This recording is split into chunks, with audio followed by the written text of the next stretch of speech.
Welcome back, everyone. This is David Patrick Harry with Church of the Eternal Logos, and we have a very special guest and conversation today. We're joined by our good buddy Dylan over at Existential Delight. How are you doing today, sir? I'm good, thanks. Can't complain. How are you? I'm doing wonderful. Thank you very much. So today, as some of you guys saw, our previous conversation was out with the old, or in with the old, out with the new age, rather. And we had a very interesting and insightful conversation talking about Dylan and I's experience within the new age, being deeply embedded and involved with the psychedelic community, the psychedelic culture, psychedelic drugs, psychedelic experiences. And so, unfortunately, most of the last conversation was really geared around my experiences and how that has led to Church of the Eternal Logos and sort of the perspective I have. Today, we're going to be continuing, but we're going to not so much focus on the New Age and psychedelics. We're going to be talking about the benefits that Dylan and I have experienced in regards to returning to Christ, benefits in regards to our personal experience in life, but also at a larger societal and sociological level. How has the degradation of Western civilization, how is it tied to a bunch of different things regarding potentially the narcissism and the self-absorption that a lot of us find ourselves in? And so this is what we're going to be talking about today. That's why it's titled Return to Tradition, Western Man. And so even the thumbnail I chose was of a bride and a husband at their wedding, of course, Orthodox, and there's a Bible, and then it's the bride putting her hand on the Bible, and then it's the man putting his hand on her hand. Again, symbolically talking about the sort of Trinitarian understanding Orthodoxy understands a marriage to be, that it's not just between a man and a wife, it's between a man, a wife, and God.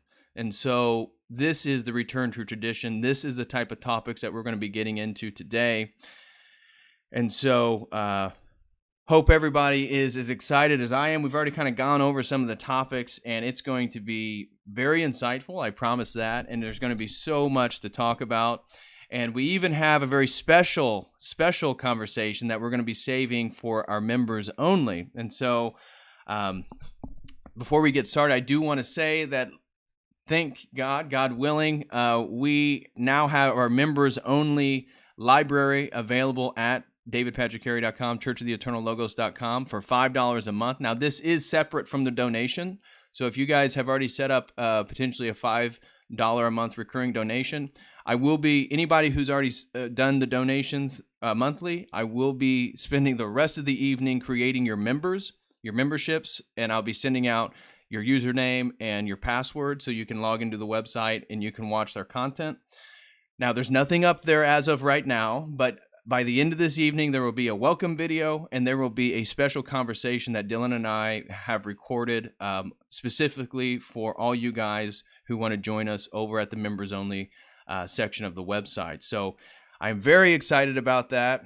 It has been a ton of effort, and everything that could go wrong has gone wrong, but it's certainly worth the effort, and I am very excited for it. And so if you guys could, if anybody's interested, again, in exclusive content, and there's going to be so much more coming, go over to davidpatrickharry.com, churchoftheeternallogos.com, and click on register, create a members only account. It's $5 a month. And by this evening, there will be 2 videos up for your viewing pleasure for members only. So just wanted to throw that out there. Gosh. With all that being said, is there anything else you want to mention before we start getting into today's topic, Dylan? No. I think you summed it up. You summed it up really well. I think we can get into it. Okay. So before we get too far deep, everybody just throw me a thumbs up to let me know that the sound is all right. I'm sure you guys can hear me. How can you hear Dylan? Is his audio good? Can you hear me? Yeah. Check 1 2. Just for, I'm sure some people are going to complain that you're a little quiet. Is there any way that you can turn up your audio just a little bit, the microphone? Or you yes, to the max? Can. Let me do that quickly. Just a little bit. And let's see how that sounds. That's perfect. That a little bit better? Yes. Okay. Yep. Right. There we go. I guarantee you people are going to say, yep. They say, Exactly. They said sound is good. Dylan could be louder. Again, they're lagging behind a bit. So Okay, it should be fine now. yes, yeah, you're sounding great, man. Okay. Okay, perfect. Wonderful. All right. Jeez. That was a whirlwind. I accidentally, just for some of you guys, I'm sure you're over on. I started a live stream. I didn't connect on Restream, the other one, so it started. It was not connected to this. I had to delete that. Anyways, we're good to go now. Um, Today, return to tradition, Western man. So we're getting into the benefits and why we have to return to tradition. Dylan has written out about 7 really insightful points. Again, we're going to save some nice ones actually, or one really nice one for private conversation for members. But we're gonna go back and forth.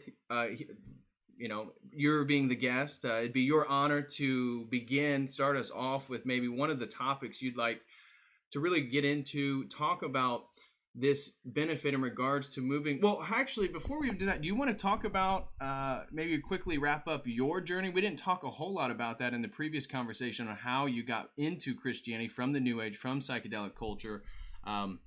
Would you like to do that before we actually start getting into then all the benefits that you and I have experienced kind of living the Christian life in the last year and a half or so? Yeah, sure, we can. It there's always more to say. Like I'll never be able to condense it all, but I'll try and give a sort of condensed version. So I was raised Protestant, and I'm going to be careful not to give like my whole life story. But then at about the age of 11, my father actually died, and that was kind of one of those moments in your life where everything kind of takes a big shift, and that affected my perception of God, my relationship with God. Obviously, at such a young age, you don't really have the understanding or the reasoning to cope with something like that. So I kind of delved into, I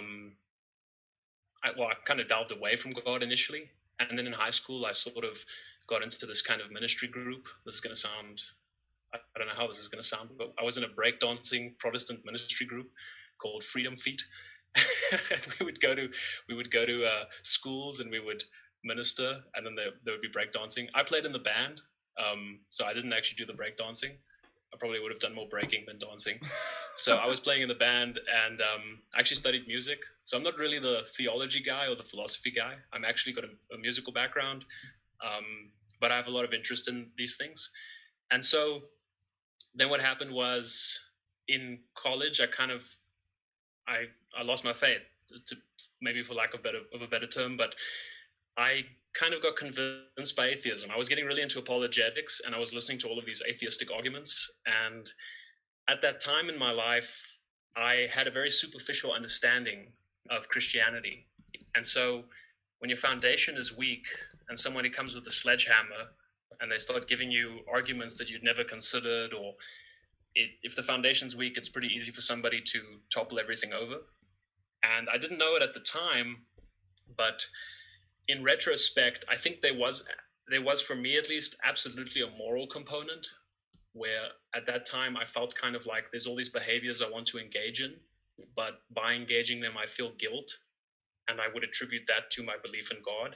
So if I just remove the belief in God, the guilt will go away, and then I can engage in behaviors that I want to, because now there's nobody watching me, was the idea. And I didn't articulate it that way at the time, but looking back, I can see that there was definitely a desire to behave in a certain way, and my Christian belief was more of an impediment than anything else. Mm-hmm. So I eventually kind of abandoned it, and it was a slow process, but just for the sake of brevity, I eventually abandoned it. And then, of course, I believe we're made to know God. I think we have a desire to build a relationship with God. So I looked for the transcendent in the world. I read books about, whatever I could find, and I stumbled upon Alan Watts. And that was kind of the first domino in a series of bad ideologies, I would say, that led me to seeing the world in a way that looked like it made sense, and sort of helped me fill in the desire for the transcendental without having to accept the responsibility that comes with the Christian understanding. So Alan Watts led to Terence McKenna. Terence McKenna led to 5 Dried Grams in Silent Darkness. And that led me from a weird place where I was kind of a materialist, was kind of a naturalist. And the psychedelics kind of just dissolved my materialism. Like I suddenly didn't see the world as material anymore. I kind of felt like there must be more to life.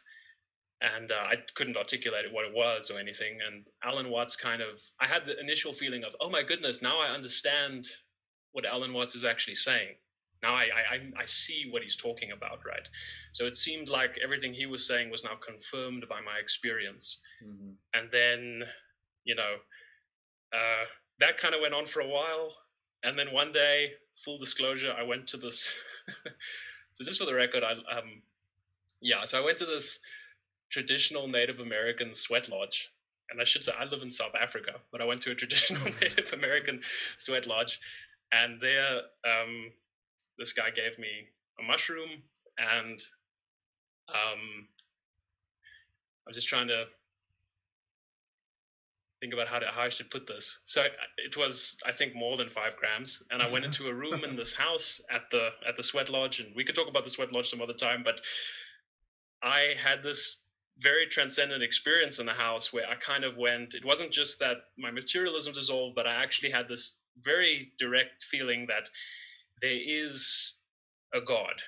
I don't know how to explain it. I know how that will sound to somebody who's never done psychedelics. I know it sounds perhaps even a bit crazy, but I had this very intense feeling that there's more to life, but it's not just me. It's not my own. I am not if I can put it in sort of, I don't know, Hindu terms, you have the Brahman, the universal self, and then you have the Atman, which was me, the individual self. I used to think that I am actually the universal self. I am actually God. And that experience that day made me go, actually, no, I need to humble myself. There's something else that's beyond me. Now, this wasn't Christian yet. This wasn't, I couldn't articulate it as Christianity, but I had this very intense feeling that there is a God. And now I need to explore this. So then, there's a few dimensions, right? There's like the logical dimension. There's the research dimension. So I'm reading about the resurrection. I'm listening to apologetics. I'm looking at debates. So there's that area of Christian belief. But then there's also the emotional dimension. There's me actually getting to a point in my life where, and I'm sort of getting to the end now. I hope I'm not taking too long, but I'm getting to this point where my family member is going through a really rough time, and we're walking in the garden, and I get to this point in my life where I don't really know how to cope with the suffering that I'm experiencing, where my whole philosophy, the way I was seeing the world, my perception, my perceptive lens it felt falsified by the experience I was having. It no longer felt like I was in control anymore, that I actually needed to humble myself, get down on my knees, and ask God for help. And that was like the first time I went to my room and I kind of got on my knees and I said, God, if you're real, if you're there, I think you're beyond me, right? So it's like the first moment where I actually had sort of a moment where I surrendered my ego, if I can put it in those terms. Right. But for once I said, it's not about me, there's something else. You topple that then with, you have these experiences in my life where that family member then, after I pray, they find sudden relief. I'm finding more relief in my life.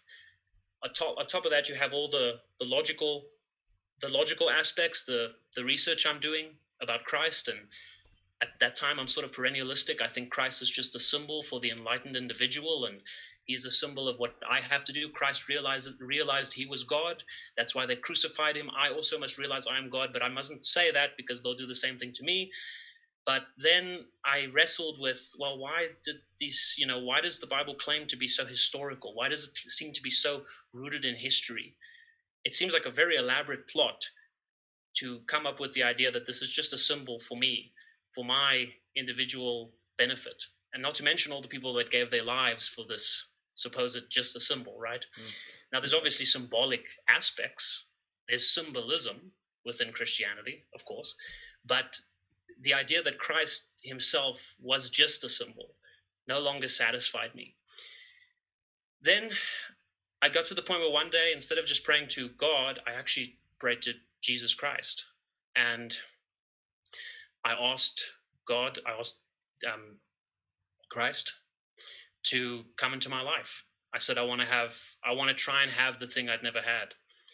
And then every day driving to work, just feeling overwhelmed with these new realizations of the implications of if Christ is really real, if this person, if God actually entered into human history, it seemed so crazy. It seemed the good news seemed too good, if I can put it that way.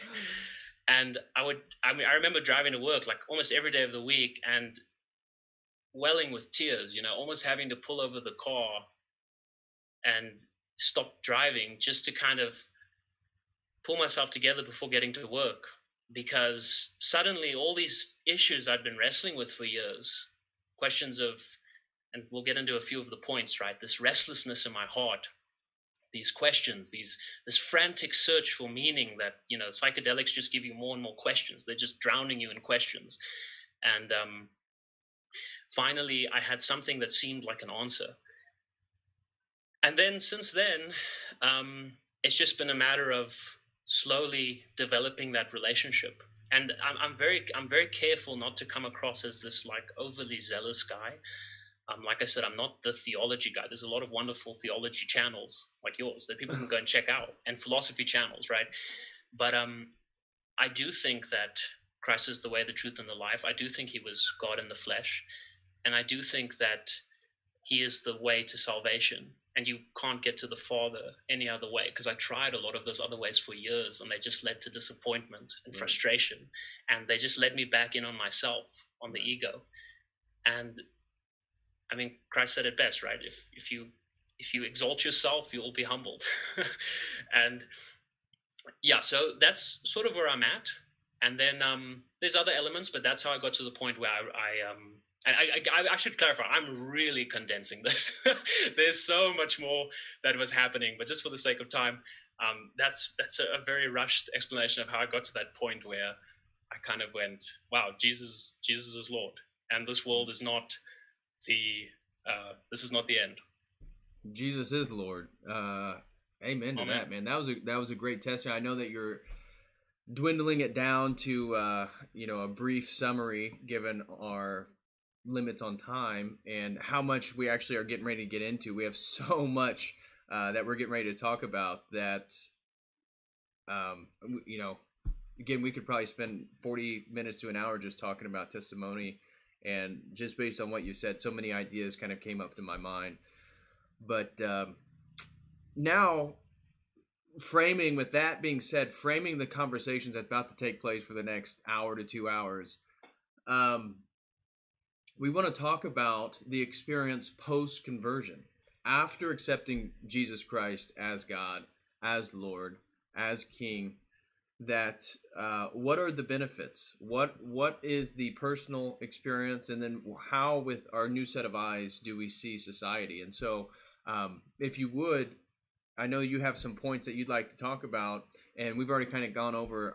I've also have some points, but we've kind of gone over what those are, and so we have a little bit of differences. But if you would like to start us off with whatever one that you would prefer, I think that would be a great way to sort of get into why the Western man must return to tradition. Yeah, sure. I'll start us off. I would start off just by saying that I'm actually going to start off with the way I usually start things, which is with the Chesterton quote. And G.K. Chesterton said that Christianity, the church, the only thing which saves a man from the degrading slavery of being a child of his age. So my point is Christianity saves you from being a child of your age, which is that modern people cut themselves off from the wealth of mystery that comes from the past, from history. And we are like a blind person. Okay, no, I shouldn't use that analogy. But imagine a modern person's kind of, imagine you have an elephant, and the body of the elephant is the wealth of all history. And the modern man is at the end of the elephant's tail, and he's holding the very tip of the tail, and he thinks that this is everything. But he doesn't realize that the very tip of that tail leads to a whole elephant, just speaking metaphorically. And that is everything that has led to this moment. And it's a tragedy to cut yourself off from that. And so what happens is once you see the value of tradition, your perception actually shifts. Because if you're completely focused on the modern world, you can see yourself as being at the very pinnacle, and in a sense you are. But the pinnacle, the point, comes from a body. And so what happens if you fall into that sort of modernism is you judge the past from the present. And it's very easy to criticize our ancestors. And you sort of go, well, should I be ashamed of my ancestors? Now, once you start to value tradition, it flips, and you actually start asking yourself, would my ancestors be ashamed of me? And that's a very different view, where suddenly you start to appreciate, you start to actually have gratitude for everything that you've been given. And you see the absolute wealth of sacrifice, toil, struggle that people that have come before you have gone through to give you what you've had. And I actually heard an analogy today where the modernist is like a child sitting on their father's lap, and the child slaps the father. The child can only slap the father because the father put the child on his lap in the first place. Right. So, we're only in the position to criticize because they've put us in this position. And so there's also, being a child of your age, you're not embedded in a larger story. There's no larger narrative to your life. It's just about you. And I mean, that can get on a very personal level to the point where you don't even connect with your family, your immediate family. I mean, you can reject all of them if you think that, all of their understandings are old-fashioned and backwards, and you're the enlightened one. It's not only an arrogant way to see the world, but ultimately it leads to a very unsatisfactory life, because you sever yourself from the long line of history which has led to this moment of you getting to live the life you live. Right. And then I'll hit you with another GK. He said tradition means giving votes to the most obscure of all classes, our ancestors. Tradition is the democracy of the dead. Tradition refuses to submit to the small and arrogant oligarchy of those who merely happen to be walking about. So this idea that just because you're alive, your opinions are worth more than the people that are dead. And we're living in the world formed by the opinions and decisions of the people who came before us. Even the martyrs, they voted for their opinions, for their views, by giving their lives. Their tombstones were like ballots. So I think, first of all, once you accept tradition, it embeds you within a larger story. It adds metaphysical substructure and narrative structure to your whole life.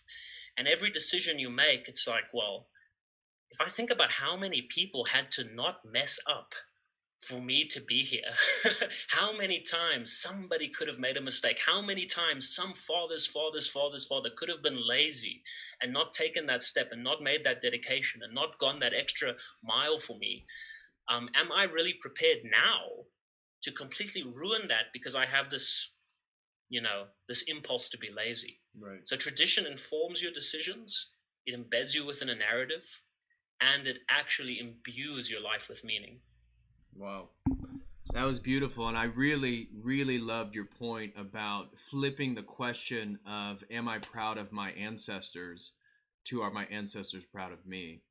And reframing, the sort of context of history and where we're moving, the trajectory of all this stuff. And so one of the things that I'd like to say in response to your point about cutting ourselves off from tradition and the wisdom of our ancestors and of the past is how this manifests itself in such pragmatic ways.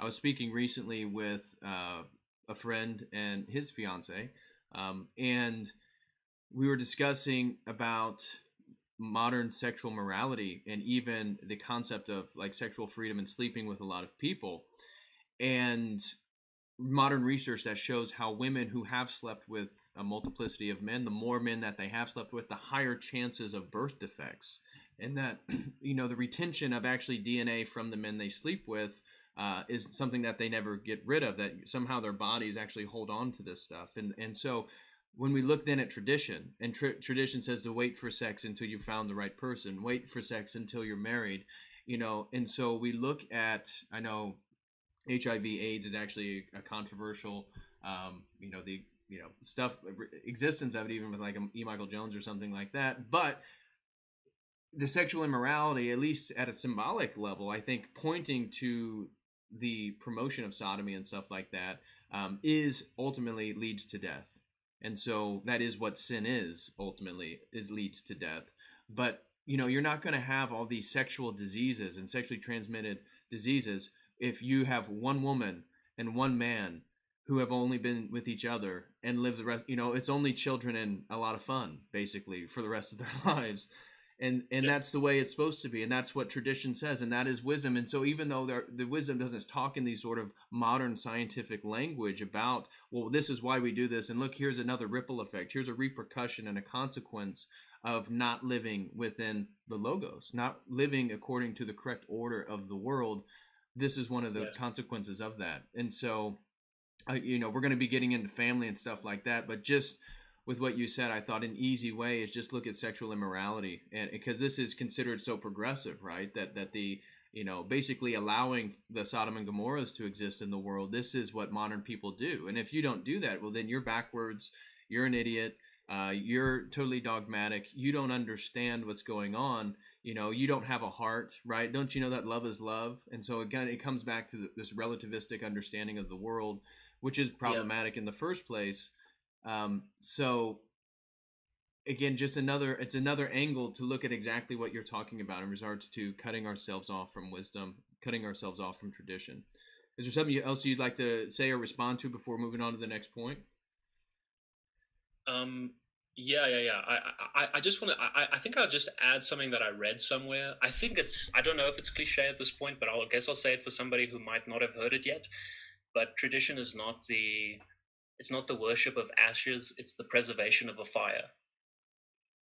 So you're not worshiping something that's died, you're keeping something burning. So the moment you take that traditionalistic approach, every action that you engage in that forms a part of that traditional system, you are acting in the world in accordance with what your ancestors did, assuming that the tradition has stayed consistent. So you are preserving that flame. And I mean that really, that puts a fire under you. Yeah.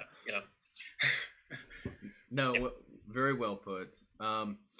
So now one of my points, moving to a different direction, but really in accord with what you're saying, is the first thing that I wrote down, and I have multiple subpoints regarding this, so we can get more into it. But is the framework for my life. One of the benefits, one of the consequences of returning to a traditional form of Christianity, tradition itself, is it provides a framework for my life and the trajectory and purpose. And so what I'm talking about, and I've spoke about this in previous videos, is one, growing up, the sort of maturation process, finding a skill in the world, something that I am talented with, something that, again, I enjoy doing, and then learning how to provide value, not just make money, because that is the extraction of the sort of societal value that, well, in an ideal world, again, one that's not filled with usury and all this stuff, but that your skill set would provide value in the world, and therefore you are then compensated with that value. So you make a living, you're able to provide for your family,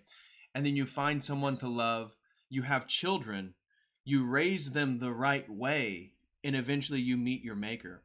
And this trajectory of life that we consider so old school, so traditional, when we don't follow this path, we tend to fall in, and this is going to come into my next point, we'll discuss here in a bit, but the narcissism that follows. And so when we fall victim to a hedonistic worldview, which so many of us do, because the finding the skill, the ability to provide, finding someone to love, raising a family, these are all sort of selfless acts that, again, we're going to be getting into when we talk about my third point.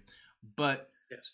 It's actually not a total focus on oneself and a total focus on one's own pleasure. Now, I argue we will attain more meaning by doing these things, but the traditional worldview for the person provides the correct trajectory and purpose for one's life. And I think at a societal level, then how this concept relates at a societal level is we no longer have traditional processes of maturation. And so that's why, so even sexuality itself, we look at the normalization of pedophilia with cuties and stuff like that. Where is the demarcation of adolescence to adulthood for sexuality? Well, that line is being dissolved. That boundary is being destroyed. But if we look at male initiation, and this is one that I think that our society is greatly, greatly lacking, is that how on this YouTube channel, I've talked a lot about neoteny and the retention of juvenile characteristics into adulthood, and how we as a society, we don't have a distinct demarcation where a boy moves from adolescence into adulthood. And literally the next day, we don't go out and do hunts. We don't do, they have to survive in the wilderness for 30 days, like some tribal society. Not that I'm saying we need to do those things, but attaining a more traditional lens for the way that we work in the world, men are still boys because they never had to make that transition from adolescence. And the same thing is true for myself. And the same thing is true when I was back in the New Age and tied with the psychedelics. Yes, I was physically mature, but having even my goal was, become a professor and go to graduate school. And so even being in school, this continual process of education and doing that for years and years of years, where was the exact demarcation from me being a junior in high school, to being a graduate student? Where was the transition from from adolescence to adulthood? And really, it's not. It's just this continual blurring. It's just this blurring process. And for me, it's like I didn't even find my full masculinity. I didn't become a full adult until I reunited with Christ, because he gave me the right lens, the right understanding, the right trajectory, the right perspective on life and my purpose. And so I just wanted, so for the framework, the benefit, personal benefit is a trajectory, is a purpose. But then at societal level, because we don't have these for individuals, we see then that we live in a society where men never actually, they're technically supposed to be men, but they never actually become men. So then they're 40 years old, they still are enamored with childish things. They still live the life of children. They still have those juvenile characteristics. They still are obsessed with Star Wars as if it's a real thing. And, it's like, well, at some point you have to give it up. You can still enjoy it. You can still have fond memories of it, but it can't be your life. Like it has to move towards ultimate responsibility. And that's about taking responsibility for your actions and creating a relationship with God, the creator of the universe. And if you're not doing that, what are you doing? You're still being a child, because that's the whole thing. And you can't be the man until you've already done that, because how are you going to be a man, as we'll get into, to be the spiritual leader, to lead a family, to be the role model for other people, if you don't have a relationship with God, who is your role model, right? Christ is our icon, especially as Orthodox. Christ is our icon. And so we have to follow, because it's through Christ that we get to the Father. It's through the Logos that we know God, the Father, the Arche. And so, that was my first point, is a framework for life. Would you like to add to that? I mean, how do you become a father if you don't even know the Father, right? First of all. And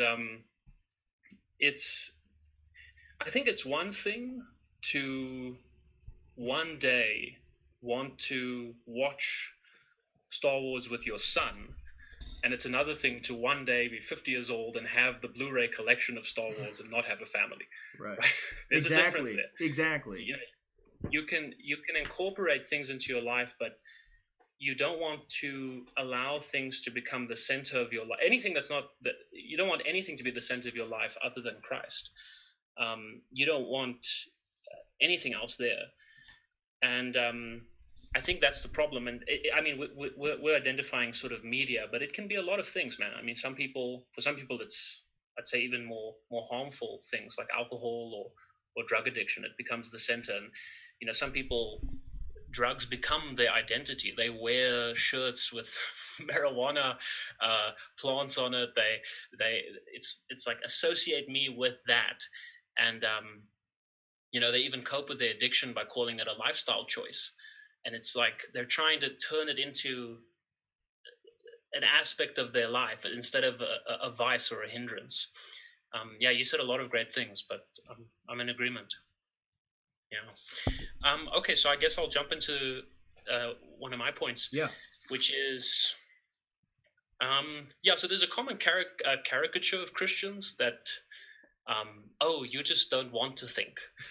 You've been searching and searching, and you're just tired of the search, so you've just given up, and now you're saying, you know what? I'm just going to believe all of this blindly. I'm going to just assume that Bible's true, and it's like you've abandoned thought, right? That's the common caricature that sometimes people will throw at Christians. But it's not that Christianity stops you from thinking. It doesn't destroy your thought. It actually gives structure to your thought. It allows you. So I can put it this way: there's people that accept dogmas and they don't know it, and then there's people who accept dogmas and they do know it. So if you're a Christian, there's certain dogmas that, and I guess in this sense, you know, certain teachings that you accept, and you give credence to those teachings, like the creed, and you live your life in accordance with that, or at least you try to, and you are consciously aware that you are giving authority to that teaching over your life. Now, other people give authority to things over their lives, but they're not consciously aware of it. So they don't have, they're not aware that they are assigning things control over their lives, but they aren't conscious of it, whereas a Christian is, usually. So it's not that Christianity takes away your ability to think, it gives structure to your thoughts. So now I've accepted that there is such a thing as good, and I've accepted that there is such a thing as evil. Mm-hmm. Just that simple, just accepting that already informs the way I'm going to handle situations. When I'm tempted, when I'm, you know, tempted to be rude or to be impatient, because I've accepted these things on authority, because I've now acknowledged the reality of good and evil, that gives structure to my thought, which ultimately, through the structure, you then have order, right? If we play a game of chess, yes, there are rules, but the rules allow us to play the game, right? If you just abandon all the rules, then you can't play a structured game. But the rules in Christianity are not like walls of a prison. They're more like walls of a playground. Because once you incorporate that structure that comes with the teachings, it actually ends up giving you much more freedom. You find freedom through the discipline. You find freedom through the responsibility. You find freedom through the meaning, which comes from the responsibility and comes from the discipline. I think discipline is even related to the word disciple. I might be mistaken, but yeah. Okay. Let me see here. Yeah, so these days we talk a lot about progress, right? So I mentioned Christianity gives you a structure to your thought. When I talk about progress now, I'm talking about progressing towards the ideal. I'm talking about getting us closer to heaven on earth. That's my idea of progress. But in the modern world, it seems like the idea of progress is to change the ideal. Mm-hmm. So it's not that we're pursuing an ideal, it's that there is no ideal that we're pursuing. It's always altering, it's always changing. So that's a good example of what I mean by it doesn't take away a thought, it gives structure. Because now you at least know what you're pursuing. If you don't have an aim, you're never going to hit anything. Right. Right. Yeah. Well, that was actually this idea of finding meaning or returning to a more meaningful way of life. That is my next point. And so one of the benefits of returning to a tradition is the attainment of real sustainable meaning. And so, as I was mentioning previously, is that I believe when we're not pursuing authentic and true meaning, which comes through the discipline, which comes through the hard work, which comes through things that we have to, that you don't just pay for, you don't just go out and buy. It's not consumerism. And so, Yes. when you are in a worldview in which it is consumerism, which leads to then I believe more perennialistic worldviews where you're consuming different aspects of all these different world religions. So therefore you're going to fall easily into a progressive worldview, a new age worldview, a spiritual not religious worldview, or a psychedelic worldview, or anything of that, or magical worldview. It all leads to narcissism. And as we talked about previously with the psychedelics, how it actually inflates the ego, right? This false perception of ego death, that somehow you have these experiences and you are destroying one's ego, and then by destroying one's ego, that somehow you are more conscientious, you have attained higher forms of consciousness. This idea is really narcissistic because it comes back with the concept that you have a secret gnosis, that you have secret knowledge other people don't have, and therefore actually you're superior in one way or another. And I know I was absolutely of that worldview when I was deep into it. And so the narcissism, in my opinion, is, well, it Christianity is about the other, because our God is a personal God, and Orthodox theology begins with personhood, then operations, then essence. So personhood is the beginning point. Everything is relational, and the point of everything is relational. Therefore, there has to be an other. And when we live in a narcissistic worldview, there is not about the other, it's about me. It's about my pleasures. It's about my hedonism. It's about what I want. It's about what I want to accomplish. It's about how I feel, right? What makes me, love is love, right? Whatever I believe. My truth is equal to your truth. All these things are tied with a narcissistic worldview where Christianity, and so what I wrote down is from narcissism to communion. And yes, I'm talking about the Eucharist and a traditional Christian understanding, but communion, it exemplifies so many other things. Communication, community, right? Communion with other people takes an other. And that means it's beyond oneself. And as we were talking privately, you said, how can you love your neighbor as yourself if there is no neighbor? And that's the point, is it's a fundamental psychological transition from one's whole focus on oneself to a focus on how I relate to the other being my personal God, the other being the person that I love, the other being my children, the other being my coworkers, the other being the fellow parishioners at my church. It's about the other. It's about me. Yes, I have to have an ego. Yes, I have to submit to the will of God, but it's about communion in a multiplicity of ways, all of which is ritualized in the most important way within the Eucharist. And so the Eucharist then permeates the Christian life in so many different directions. And so even our common euphemisms within our culture is that it's better to give than receive. Better to give than receive. Well, you can't give without another. And so the more meaning of one's life comes from when that psychological transition moves to the other as opposed to myself. And so many people, as with the psychedelics, as where we were before this, it's about you receiving. And therefore, other people, it's not about your relationship with them. It's about them almost being functionaries and utilitarian machines to get you what you want, right? That somehow you're always extracting value from other people, right? It's you that is always receiving. This is narcissism, and this is the problem, and this is actually the lack of meaning. And so again, you have to give it away to get it. You have to give it to someone else to get it back. That's real meaning. And so another related, well, if there's something you want to on your mind right now, you want to say, speaking to that, I have another sub header on this finding real meaning. But did you want to say something specifically?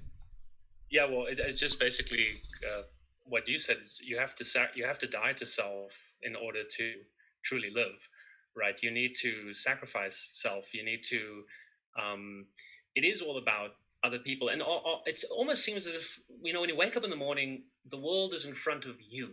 The world is behind you. It's on your left, it's on your right, it's on your screen, it's on your phone, it's on your. So you feel every experience you've ever been in, you were at the exact center of that experience. So it feels as if you are the the point of everything. That's the sort of feeling people get, and I think that that is amplified on psychedelics. I think that you feel, I am absolutely the point of the show. And unfortunately, I mean, if you fall into that mindset, it's very easy to start seeing other people, like you mentioned, as sort of utilitarian machines, as tools to satisfy my desires.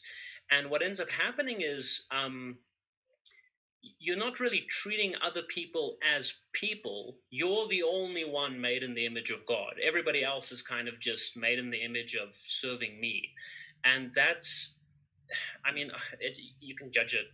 You can judge a tree by its fruits, and eventually it's going to lead to, I think, really bad relationships with people in your life. I don't think you're going to be able to really help them when they're in real suffering, because I don't think that their suffering is going to hit you with the weight that it has. Because, well, I mean, once it becomes an inconvenience to me, if everything is about me and everything is about my subjective experience, you're just an inconvenience. You're just a problem. You're a pothole in the road. And I just want to get around you as quickly as I can. And, so yeah, I would just add that. Yeah. Well, picking back on that, what came to my mind is like polyamorous relationships, and so things that are becoming popular in our culture in regards to committing to some, giving yourself to somebody. And so if it's always about me, and just like you're talking about that, well, eventually you become a nuisance. Well, look at the movement towards polyamory and like having multiplicity of partners, or a girl being married to like 3 different dudes. Again, the weakness in the masculinity of those men, but then the idea that somehow one of them can't totally satisfy her, so then she is going to be satisfied by all these different people, or a man that has multiple women or something of that nature. That polyamory is it's such a utilitarian way to approach relationships that really it comes down then to sex, because there's nothing more important than a one-to-one relationship of full intimacy, of full commitment, of a lifelong commitment, like giving it all to one person and getting that in exchange, because that's how we relate to God. Because God isn't polyamorous, God isn't a polytheist. It's 3 persons, one essence. And so when we interact with God, we're interacting on a person-to-person relationship. And so that permeates then the way in which you're seeing the movement of relationships in society of, oh, well, that traditional form, that's so patriarchal, right? That's the man dominating. That's all these different things. No, that's the correct order of the world. And if you really want to give to somebody as opposed to always receiving, then there's nothing more beautiful to give it all to one person and not just split yourself up in pieces amongst different people. That those pieces are then only just useful because they're just pleasing to whoever that is. Oh man. And I've always felt like the point of marriage isn't even necessarily to be happy, it's to be holy. Once you get into a relationship with somebody who's actually exercising virtue, you realize how selfish you are. And they challenge you to improve. And they challenge you to make sacrifices. Now, if they challenge me to make a sacrifice, and I think, well, I just don't want to be with you anymore, I'm just going to date 6 other people at the same time, you're never forced to work through that inner conflict, those inner vices that you have.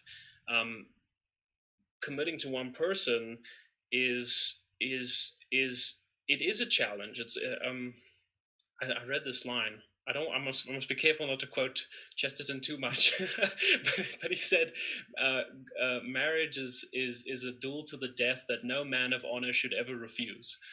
And he didn't mean it in you're in a war with your partner, but it's you're constantly bettering each other, you're constantly improving each other, you're constantly trying to help one another become closer to Christ, and as a consequence, become closer to each other. And the man has to lift himself up to the virtue of the woman, and the woman lifts herself up to the virtue of the man. But if both of you are just sort of not even trying to attain virtue, then it's no surprise that so many relationships fail, and people just, they seek immediate satisfaction. I think it all comes back down to that view of subjectivity, of is everything about me, my subjective experience, or is there actually an objective world? Is there actually an objective truth? Because the moment you accept that, how you feel isn't the litmus test for how you should behave. Right. How you feel is no longer the standard by which you judge all of your actions. How you feel becomes less and less relevant. It's more about what is right, and how should I act in relation to what I know to be right. Right. No, that's really powerful. And so moving on to bringing this back to about 20 minutes ago when we were on my point of finding real meaning. Yeah. Another subdimension of not just moving from a narcissism to a mindset of narcissism to a mindset of communion within a traditional Christian worldview, but also the recognition that we are in a spiritual war. And so that then imbues life. And this was mentioned and reiterated in our previous conversation, that adopting a more traditional framework actually imbues more significance in our decisions and the consequences that unfold then from our free will. And again, because that is how we're made in the image. That is what differentiates us from the animals and the rest of the animal kingdom, is that we do have free will. We are made in the image. God freely chose to create, and God freely chose for us to be here. And he wants nothing more than us to freely choose his will. And so recognizing we are in a spiritual war, I think, imbues life with a sense of more color and more meaning, that actually it's very active. Life is very active. There's a lot going on here. I need to be on my toes. And that the narcissism that accompanies a worldview of attaining pleasure and the hedonism, it always leads back to creation. And therefore, it's this endless search. It's just continually trying to fill that void of a real relationship with God, which then allows us to establish real relationships with other people in a righteous way, in a holy way, in a real way that will withstand time. To use logos as meaning order in a real logos oriented way, right? That's the correct relationship of relationships. And so the narcissism, just like the psychedelics, it's like you just keep taking more. You take more drugs. You have more experiences. You're trying to get to the bottom of this well because you want bedrock. You want a foundation. And the whole process of it is that you're always launching yourself out into space to a degree, and it's not about finding bedrock. It's about like just continually moving forward for something you want. It's just you're that donkey with a carrot in front of you, and you're just always moving forward. And so the related to that, then I have written down, is that relationships, as with God, leads us towards more transcendent values. And because moving that mindset from narcissism to communion is that the values, or from an orthodox theological perspective, and ortho bros, we have to get Dylan orthodox here, so we will discuss that at a later date. But our theology of the energy essence distinction and how we interact with God through the energies, love, honor, honesty, family, selflessness, these are energies we interact with from the logos, and all of them take an other. You can't love if you only love yourself. That's not love. You can't have honor if you only honor yourself. That's not honor, right? This is all narcissism. You can't be honest if the only person who knows what's true or what really is going on is yourself, and then you lie to everyone else.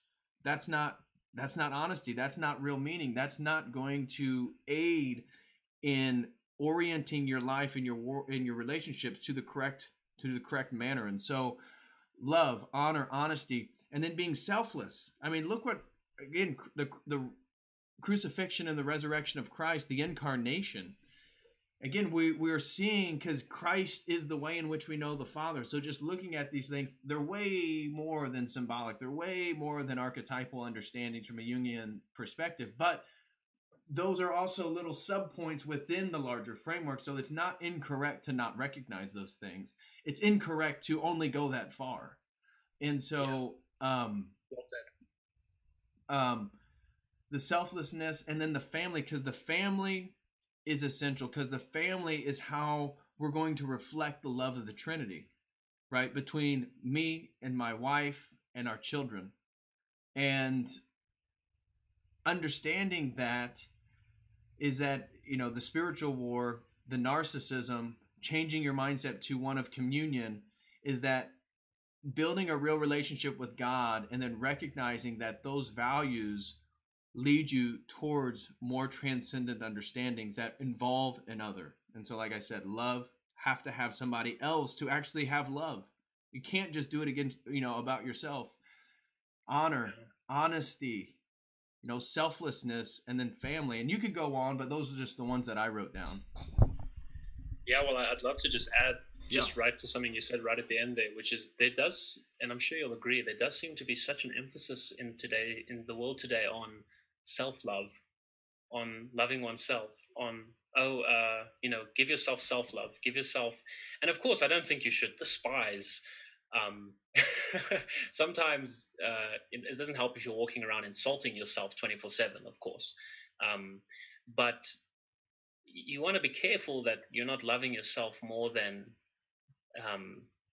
first of all, just God, and then your family, right? I mean, the moment you, at the risk of repeating myself, you really need to understand that once you see yourself as the center, no one is ever going to compare to the attention you give to yourself, and other people will fall away. And you see this in, I mean, you know, if an alcoholic suppresses his desire for alcohol, he expresses his love for his wife. But if he depresses his love for his wife, he expresses his love for alcohol. Those two things sort of. Wow, that's good. Say that one more time. That's really profound. Say it one more. Repeat that point. Oh yeah, well, so whenever you express something, I'm getting this from Fulton Sheen. So if an alcoholic expresses his love of alcohol, he's suppressing a love for his wife, especially if his wife wants him to stop doing it, right? And if he expresses a love for his wife, he's going to reject the alcoholism. And you know, in some sense, how you do anything is how you do everything. So the attitude and mindset you bring to any given situation is probably going to be the attitude and mindset you bring to every situation. Right. I was talking the other day to some people about integrity and this idea that, integrity, how do you behave when nobody else is watching you? Well, if you think no one's watching you, then why does it matter? But if you're in the Christian worldview, you know that you're never really alone, that there is always something watching you, and there is always something that you're accountable to. Okay, so Patrick, I'd love to just kind of build on what you said with your previous point. Is there anything else you want to jump in and say? Or no. I was done with my point, so say whatever you want to say, and then feel free to get into your next point. Perfect. My next point is actually similar to something you already mentioned, but there's a tremendous personal thrill and meaning to be found in trying to stand up in a fallen world. So the act of trying to stand, and I mean, look, we're not perfect. That's kind of part of the deal. Once you accept Christianity, you realize that you are a sinner. Right. But just the sheer act of attempting, the sheer act of trying, of just asking for grace, right, is already so much better than not trying at all. And when you see the world fallen around you, and sometimes I can get tremendous enthusiasm out of the fact that the world is fallen. It actually almost pushes me to try and be better, because you really, a light shines brightest in the darkness. So when an environment is very terrible, you can really change the way people see things. You can really change people's experience of the day, of the week, of their life, just by bringing a certain desire to stand up, and metaphorically speaking, a desire to be better, to not be the next guy in the room who's also complaining about everything all the time, Right. who's actually trying to improve the situation of their life and other people's lives. And it's at this point where it's almost exciting to defend virtue. Yeah. It's so exciting. It almost feels like a vice to defend virtue, right? It's telling somebody about the joy of commitment, for example, Right. the joy of being committed to one person, and when people argue against you, for example, if somebody's arguing against you about how pornography is healthy, right? If somebody takes that approach, it's almost exhilarating to argue for the virtue of temperance, to argue for the virtue of discipline. Right. And so there is a thrill, and accompanying this meaning, there is this joy that comes with taking that stand for what you know to be correct. And again, it doesn't mean we're always going to be perfect. We are going to make mistakes, and sometimes as a Christian, there are days where you are a hypocrite, where you have advised people not to do something, and you yourself do it. Right. It is the nature of our nature, fallen human nature. It is our nature, right? So, but don't let that deter you, right? If every time you sin, and then that compels you to try and be even more holy, it's almost like you're giving Satan less incentive to tempt you, because every time you fail, you just jump back into it and you go even harder with, you try and be more careful, and you watch, how did I fall into this temptation again? What can I do to avoid this in the future? And that's the process, right? And I think sometimes people expect it just to be, they expect perfection, but if we're being honest with ourselves, at least if I'm being honest with myself, it takes time. Like sometimes you will absolutely make mistakes, and it doesn't mean you're a bad traditionalist if you make a mistake. I think it's just part of being human. Right. Yeah, so that would be my that last point. There's a tremendous personal thrill in standing up in a fallen world. I absolutely agree with that, and there is a sort of thrill, and there's such a it feels like you're again standing on a foundation. You're standing on a rock, if you will, to use a very Christian metaphor. When you come from this parent, it takes lived experience, and then for me, and I'm sure for a lot of the people here, it then takes a sort of matching of the sort of intellectual ability to see why this is all true. And again, we can talk about lived experience, and how we were talking about the news before we started filming, and how you're saying, well, that really resonates with my own understanding and my own life and changing my behavior. So there's like this lived dimension to this stuff, and then there's an intellectual thing about seeing why Christianity has to be true, and matching that together, and then promoting the traditionalism from that perspective. You just feel like you feel stronger, like it feels right. It feels, the whole Terrence McKenna thing, like when I was promoting that, again, you're looking at history as if all these people were closed, but they didn't have what you have, and that you are superior in one way or another, your perspective, your worldview, your values, and you're just trying to lead society in a different direction. And there's like this immense weight of responsibility, and then there's this very pejorative perspective of everyone else, where in traditional framework, it's like, no, it's actually the opposite, as you're talking about, like being one with your ancestors, and your ancestors being proud of you, as opposed to am I proud of them?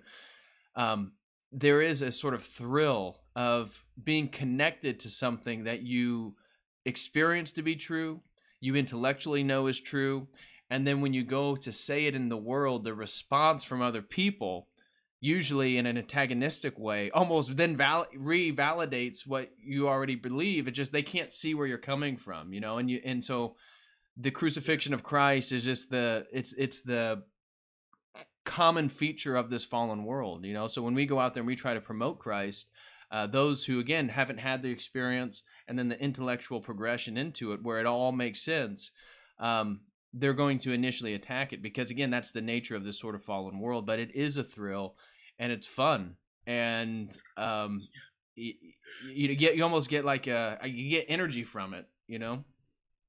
Yeah, you do. 100%. All right. Do you want to go to your next point? Or?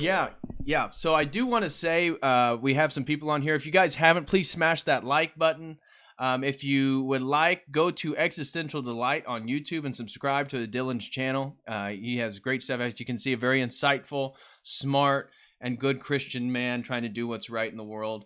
And also, I want to say that, as you can see in the bottom left-hand corner, guys, spent all night, was up till about 3 a.m. We have the website memberships up and running on churchoftheeternallogos.com, davidpatrickharry.com, goes to the same place. If you go to my website and click register, by tonight, by this evening, I will have a welcome video, and I will have a private discussion with Dylan that will be only for members. So that will be available this evening, and anybody who's already donated $5 or more for a monthly, I will go ahead and create your account. But the memberships are totally separate from donations moving forward.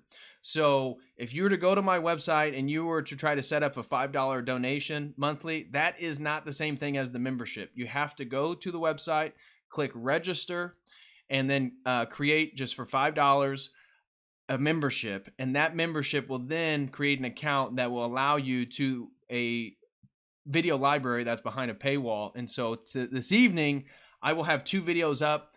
I hope in the next couple weeks I'll have 5 to 10 videos up. And so I will at least be putting out a video, if not 2 videos a week moving forward for members only. So if you want exclusive content, if you really want to promote what we're trying to do, or what I'm trying to do on this YouTube channel, go to the website and purchase, if you're able to, of course, but I would greatly appreciate it, a $5 a month membership. So I just wanted to say that, since we got people here and their attention is interested. So my next point, then, continuing our conversation on the benefits of returning to tradition, is on masculinity and fatherhood. And so I have multiple subpoints on this one, so I'm sure we may want to go back and forth for a minute here. But the first thing that I wanted to say is real masculinity is selfless responsibility. And so again, reiterating kind of things I've already said in this stream and in previous streams about Christ dying for the world's sins, for the sins of all humanity. You can't take any more responsibility, right? Like, you literally, to take the responsibility of everybody's wrongdoing, and you can't do anything that's more selfless. So in that one act, he reaches the capacity of selflessness and responsibility, of which I argue is the role of a man. And as men, we have to do that. And so real masculinity is selfless responsibility. And so the first one I want to say is that I believe hedonism feminizes a man and destroys society. And so I think for a lot of you guys, that probably immediately kind of rings true.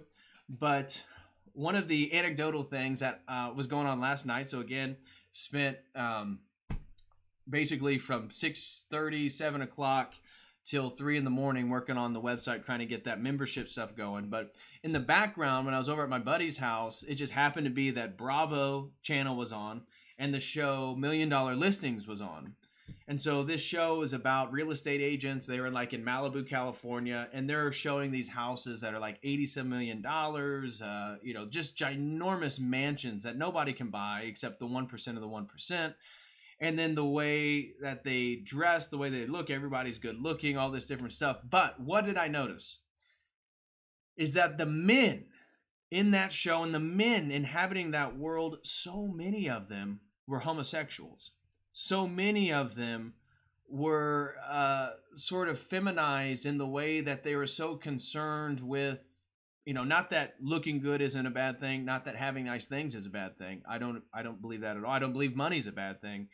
It depends on where, it is on your value spectrum. But the hedonism of sex and getting what you want and always extracting value from other people to attain your goals and your desires in the world, that I see that perspective as not, when I say it feminizes men, I don't mean to say that's what women are doing, because I don't want to create that kind of dichotomy, but I do think it feminizes men to be so enamored with creation that they don't have a real they don't have an objective morality. They don't have a real sustenance and substance to the worldview.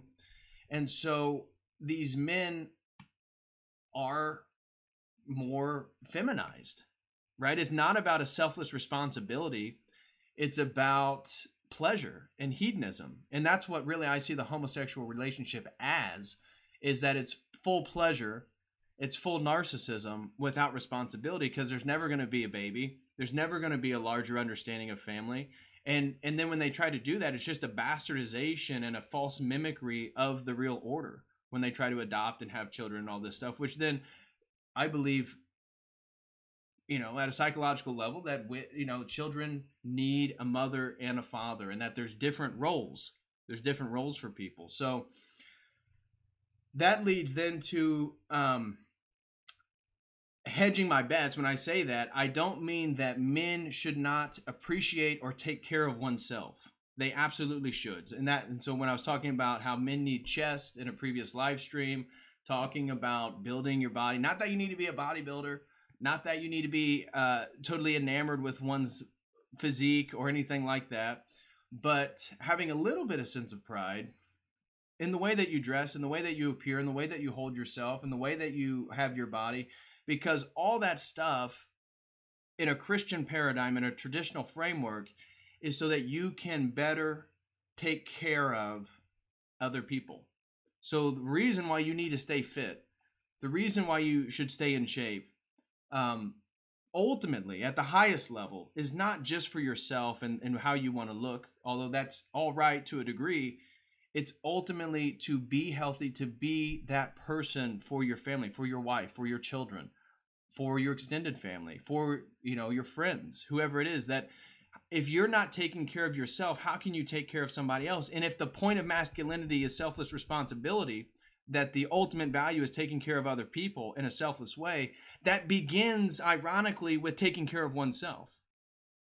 So there's like an irony there, that to actually take care of other people, you have to begin by taking care of yourself.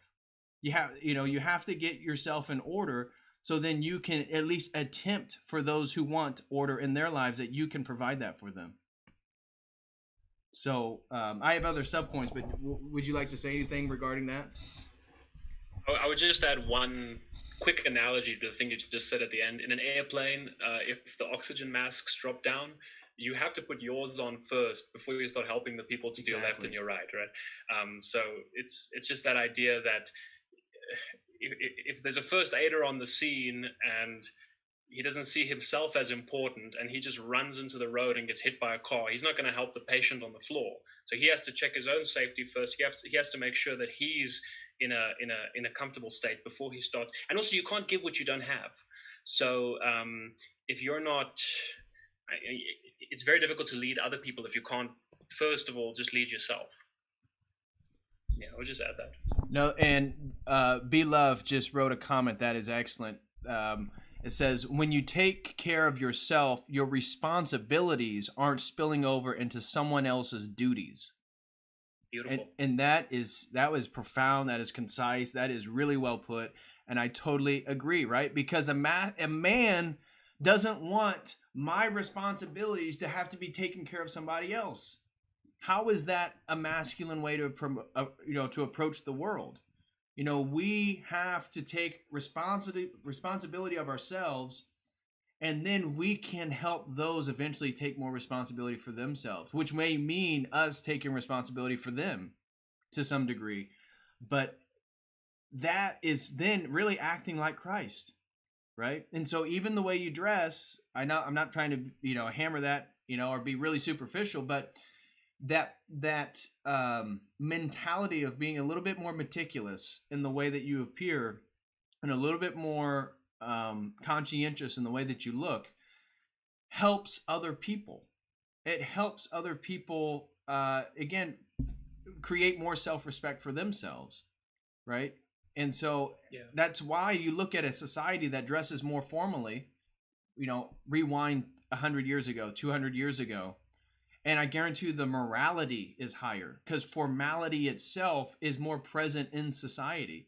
And so when we take that out just by the way we appear to each other, now sweatpants and a t-shirt, and you're going to work and you're a CEO, there's no formality, and that to me is tied then with relativistic morality and relativistic epistemology and all this different stuff. Yeah, that's such a great point, man. Yeah, people do definitely dress with less concern these days. That's a good point. I didn't think about it that way, actually. So continuing, I still have a couple more sub points. I didn't know if related to the selfless responsibility, if you had anything else you wanted to say, because I have a different direction that I wanted to go regarding this larger point. No, go for it. So the next thing that I wanted to say as a sub point regarding you're responsible for the salvation of your family. So masculinity and fatherhood, returning back to tradition, is a reacquaintance with real masculinity and fatherhood. So, which is again a sort of mimicking of our relationship with God himself. But you, as a man, when you move back to a traditional framework, you are responsible for the salvation of your family. Therefore, you have to be the spiritual leader. And so online, we have all these guys learning more theology, the Ortho Bros, the Trad Catholics, and all this stuff, which I think is all a good thing. And there needs to be a mental, or at least a conscious perspective in one's mind that learning all this theology, the point of it all is so that you can be the spiritual leader of your family. It's not just to sort of dunk on people online, right? It's not just to try to show people one up men with like real interesting quips, or you've read this book and they haven't. Yeah, maybe there's a time and place for that to a degree.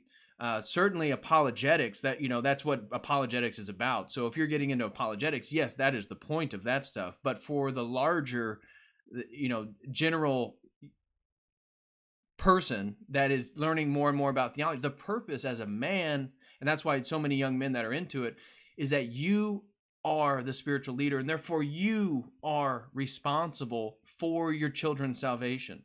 You are responsible for finding a wife that actually loves God. How can you be an Orthodox person and say that your life is, all about God, and then you marry somebody who doesn't also love God? It's a total schism in one's mind. It's a schism in the family. It's a schism in the worldview. So again, moving back to the thumbnail of this video, the Bible, the woman's hand, then the man's hand on top of her. That is the return back to tradition. That is the return back to the man's role in the family as not just the provider, not just the selfless one that's taking responsibility taking responsibility for everyone else, but you are the spiritual leader. And so you are the point of the arrow moving through time and space, trying to get people back to the kingdom. And that is more responsibility than most people want to stand up for, because that is a transcendent responsibility. That is a responsibility that it weighs more, or it's beyond space and time. It's beyond creation itself. It's getting back to the Creator, and so us mimicking the icon of Christ, getting us back to the Creator. We are mimicking that as our icon when we're getting our family, our wives and our children back to the Creator. And that is part of a transition back to a traditional worldview and traditional masculinity. And so tied to that references our previous point with finding real meaning, is that once you take that responsibility of being the spiritual leader of your family, that is going to be the most ultimate meaning, right? Tying even back to my first point with the trajectory and purpose, growing up, finding a skill, developing that skill, so then you provide value to society and then can extract value in terms of monetary, money, finances, stuff like that. Finding someone you love, having children, raising those children in the right way with the right values and the right perspective, and then eventually you meet your maker. But that taking the responsibility of being the spiritual leader, raising your children in the right way, what could be more rewarding? If you truly believe in this Christian stuff, if you truly believe in God, what can be more rewarding than raising children that with their own free will, they choose to follow the will of God? Right? You're trying to follow the will of God, but you can't make somebody do that. Just like God made it so he can't make us follow him. We have to do that. So God himself finds ultimate meaning in individuals using their free will to follow his will. As a father, what could be more meaningful than to raise children that when they become adults, that's exactly what they want to do? That's the ultimate purpose. You can't have more meaning than that. Oh man, could I add something to that? Yeah, like we need to edit in a like nuclear bomb going off at the end of that point. So true. So I just want to go back to what you said about theology. Like that's a trap we can all fall into. We can over intellectualize things so much we don't actually end up practicing it. And like I've always thought theology should begin in study, but it should end in action. So you should take what you learn and try and apply it. So like, okay, am I spending more time debating hypostasis with my fiance, or am I actually opening the car door for her? You know, right. Just simply. And also an analogy I thought of while you were talking is, if I'm going to go through a difficult terrain and I study a map, the reason I study the map is not to debate the map. It's that I can navigate the people with me through the terrain. So you take what you've studied and then you bring it into, use it as a guide. And obviously there's certain things that are very abstract and you can't always, directly apply them practically. But that should be the goal. I mean, theology at the end of the day, I think on some level should improve the way you see God, and as a consequence, help you better understand his nature and then lead people with that understanding. Right. Yeah. No, I love Great that. point, man. And so my last sub point regarding this whole masculinity and father thing is that the man must set the tone and direction of the family, and that requires an ego, and that requires a will. And so again, differentiating the traditional mindset or the return to tradition is that it's not going with the whim. It's not that, oh, me and my partner will work it out. It's that, no, this is what's true, and I can say it is, and I can show you how it is, and I can do all this stuff. If you don't believe it's true, well, then we're not going to work out in the first place. So on to the next. But the man must have a strong will. Your will must be stronger. Maybe not in all circumstances. I know there's always exceptions, so I don't want to say that. But generally speaking, if you're a weak-willed individual, how can you lead a family? So part of the maturation process is a psychological maturation, and that, again, the ego is not a bad thing. If you worship yourself in the narcissism, yes, that is a bad thing. But if you're using your own personhood, which we believe to be, again, made in the image, that you are the one who must set the tone and direction for the family. And so your will wins out. Therefore, you must make sure that your will is aligned with God's will. And by doing that, you are the captain, you are the navigator of the ship, you are moving the family through space and time, and you are moving them always in the direction towards God. That takes will, that takes ego, and you cannot be weak. Now, you don't have to be physically strong. You don't have to go build your body, although that reflects that will, I think, and again, it all has ripple effects.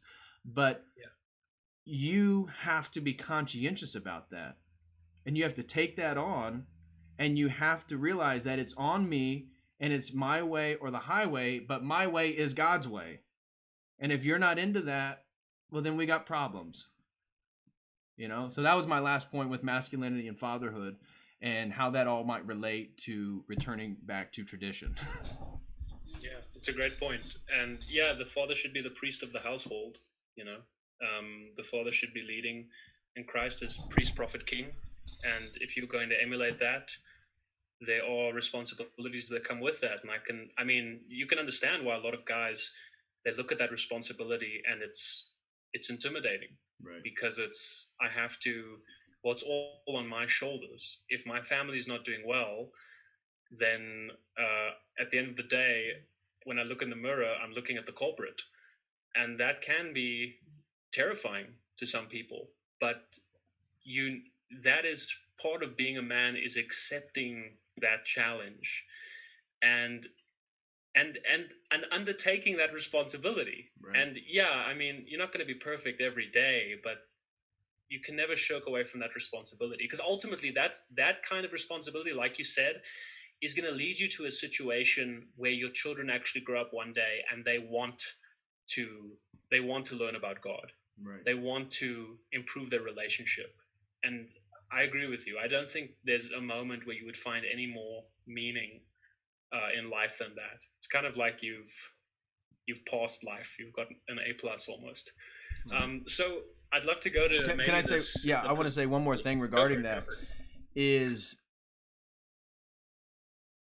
too many men, or at least fathers that I see, want to be friends to their children in the 21st century, instead of being a father, instead of being the one that always lays down the boundary. And if you cross this line, now there's consequences, just as our Father in heaven does with sin. So you have to be that person in the family. And if you want to be the friend to your children, and therefore you want to sit on the couch and talk to your 5-year-old as if they're an adult about whatever wrong they just did, you're an idiot, and you're a feminized man, and you're weak, and you need to be slapped around a little bit. It really annoys me, because that's the whole degradation of our society, is that men have allowed this to happen. Men are so damn weak, it's ridiculous. And so and your kids will respect you for it. I can't tell you, because my dad was much more of a military, straightforward guy, but all my friends who had also good fathers, when you become an adult, you want to thank your parents, because you go off to college, you see how your friends are, and you don't have all these same problems that they do, because you were given a structure. You were given boundaries. You had a father to lay out the law, right? And so your children will respect you, and they'll thank you, and they'll be so appreciative of you as an adult. But yeah, when they're 14, 15, 16, they may hate you, right? They may call you names. It may be real difficult. But that's the difference between being a father and trying and having a weak ass ego and just wanting to be accepted by somebody, right? And so your 5-year-old children, again, the child that sits on the lap and slaps the father, after the child slaps you, now there's got to be consequences, right? You can't just let it keep doing it and then give it a cell phone and all these things and then keep giving it whatever it wants and expect things to change. What are you doing? Like, you have to lay down, you have to be stern in a way. And that, again, that is going to bring that person actually closer to God in the long run. Because that is a reality of the world, is that our decisions have consequences, and there is boundaries we cross. And if you cross those, they have serious consequences. Yeah. Oh man, I had two thoughts that came to mind as you were speaking now. I guess I can kind of speak from a slightly unique point of view, being a foreigner, not being an American. Mm-hmm. But I'm often interested in your media and the way. So you got, you know that show on TV, Modern Family. I don't know if you've ever watched it, or if you look at the father in that show, I don't know his name, something Full or something. I'm not sure. I know of it. I don't really watch it, but I know of the show. Yeah, they have like homosexuals that have a child. It's ridiculous. But if you think about the man, he is kind of that weak-willed man you're describing. Right. He's just. I also don't watch it that much, but it's just from what I've seen, he's like this incompetent father who his children don't really respect him, and it's so telling that that's the modern family. Right. And it's you absolutely don't want to be that. I mean, the less your family looks like that family, I think the better. Right. Especially the father. And then the other thing you said, which I think is quite interesting, is the traditional father, the way that they would handle their child compared to perhaps the more modern father. Suppose you have suppose there's a father and his son, and the father says to the son, "We have to go and visit your grandmother." And if it's a traditional father, the approach would probably be something like, "Look, I don't care how you feel. I know you don't want to go and see your grandmother, but it is your duty. Right. You must visit your grandmother." And the child is saying, "No, I want to stay home. I want to watch TV. I want to play with my friends." But the father says, "Look, I know you don't like it, but you have to visit your grandmother." That's how my father used to speak to me. Right. And notice, the child is free to rebel. The child is free to argue. The father says, "Yes, argue all you want, but it is your duty. You must visit your grandmother, and you better behave when we're there." What does the more modern father do? He says to the child, "Now listen, you need to go visit your grandmother, and I know deep down you love your grandmother, and you wouldn't want to disappoint her." And notice, it sounds more friendly. Right. And it's touching on what you pointed out. The father's almost trying to be a friend to the child. It sounds more friendly, but notice there is a more subtle form of control upon the child here, because the child is not free to rebel. Because notice, the father said, "I know deep down you love her and you wouldn't want to disappoint her." So if the child continues to argue, it's almost as if the child is admonishing and agreeing, I don't actually love my grandmother. And the child feels bad even for feeling bad about going to visit her. Now, you can even translate that over into the working environment, where the traditional manager comes into work and the lines of authority are very, very clear. You know what you need to do. If the job is not done on time, you're going to get a warning. Verbal, then written, and then, your career's over. I don't know exactly how similar it is in the States, but that's not relevant right now. But the manager is if the traditional manager, you know where you stand. And one thing's certain, you're not that manager's friend, right? He's a sort of traditional. Now, think of the modern manager. On Monday morning, he comes in. "How was your weekend? How are you? Are you?" They want to add you on Facebook. They want to. They're in your personal life, and it's the same thing. The employee in the ladder, the employee with the modern manager, doesn't feel he's free to rebel, because this manager is his friend. It's the same with the father. There's more control. It's a more sinister form of control, actually, because with the traditional manager, I know what I have to do, and if I do well, he or she will reward me. Right. But the lines of authority are clear, and this is the point I want to make. We sometimes think that by being friendly, we're actually helping the other person do what they need done, but actually we're hurting them, because once you eliminate the lines of authority, you have to find other ways to get them to do what you want them to do, and often that involves manipulation, and oftentimes that involves a more sinister form of control. So I wanted to add that. Great point. Yeah, go ahead with your next. Perfect. So this is the penultimate point. So this is the sixth point I have, and the last one we'll save for afterwards. Yes. But this one is kind of now a shift in conversation, going back to one of the differences that I experienced, and I know it's true for many, many people, of once you accept Christ and once you see the validity of Christianity, once you see and experience the truth, which is that once you accept Christ, your entire past, your entire broken past, whatever it might be, suddenly becomes a testament to the power of Christ to change lives. So the very fact that you have now accepted Christ and your life has changed, your broken past is no longer just your broken past. It's now a glorification of God, because he took you out of that past. And it's interesting, because if your past is really rough and you manage to find Christ, it's almost as if the more rough it is, the worse your past was, and now coming to Christ, it's almost as if it glorifies him more, because you've completely reversed it.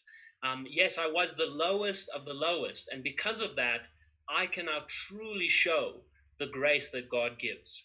So just as Christ enters history and hits it so hard that he splits it in two, right? Christ comes into history and he just, boom, we divide everything between before he came and after he came. Just as he did that, he does the same thing in your life. He comes in and he separates who you were from who you currently are. And on an individual level, you realize you're no longer in the BC. You're now in the Anno Domini, right? You're in the year of our Lord. Right. And so you have the almost like macrocosmic impact of Christ across all of human history. And then you have the microcosmic individual impact of Christ within your own life. And then you can see that what Christ is doing through history, he's also doing through you. And that also connects you to world history in a very real sense. I mentioned that quote, I think in the last time we spoke, that every living Christian is a dead pagan. Yeah. So true. And I mean, you look back at the time before Christ came, and sometimes I look back and I think, what was I even doing? I don't know how I found solace in that. But yeah, that would just be my last point. I think that Christ hits history so hard he splits it in two, and he does the same thing with our lives. Right. No, I think that is a really great point, and it's certainly true for my case. In regards to, I do agree with you that the sort of the brokenness of different people testifies to the strength of Christ. I have heard of evangelicals and Protestants getting into the problem of always wanting to have like one up each other in their testimonials. So like people being, dang, I wish I was a heroin addict.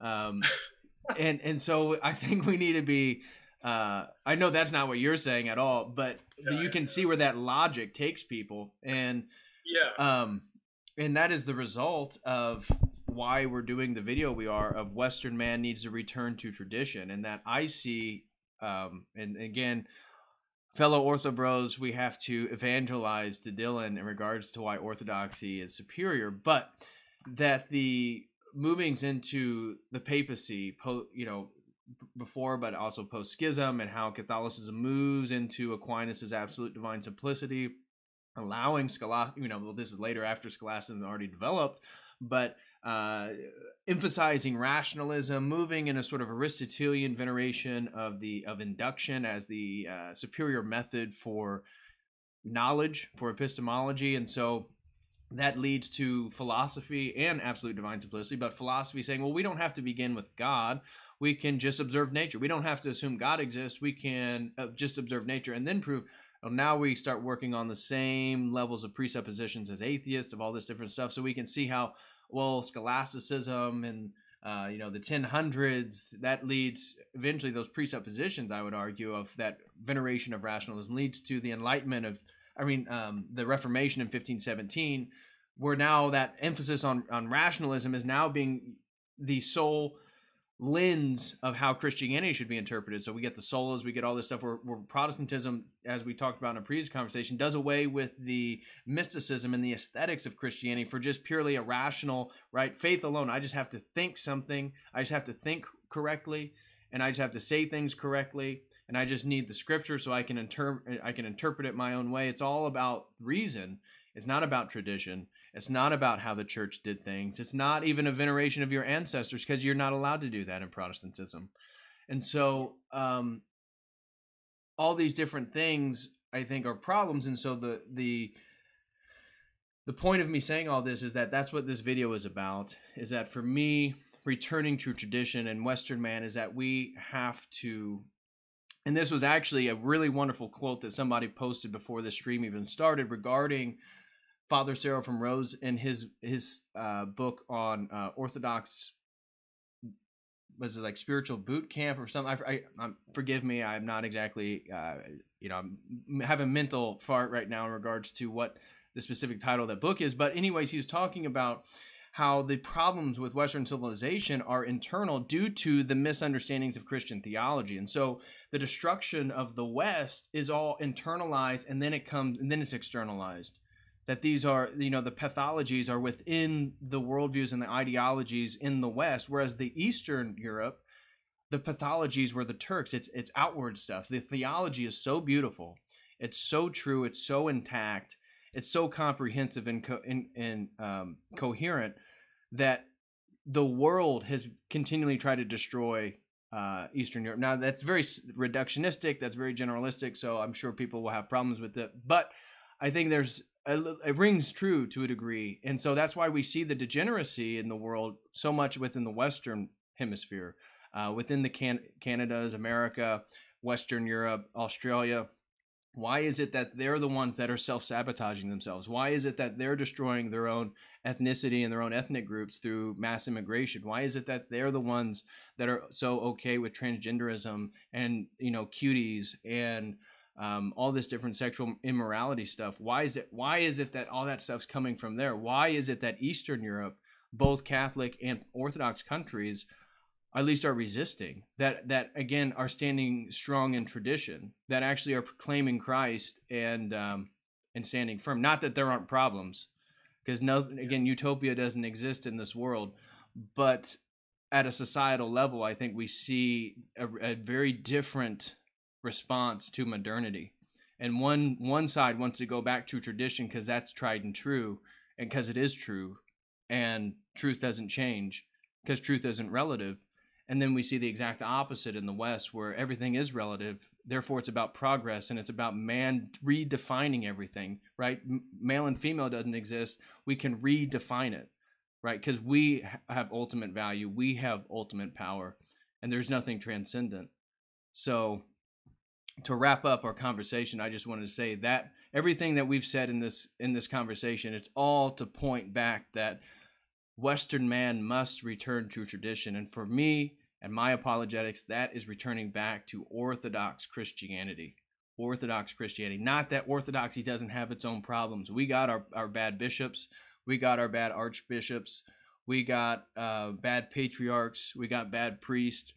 But when you get deeper and deeper and deeper into the theology, there's something that doesn't contradict, and there's something that's so true there.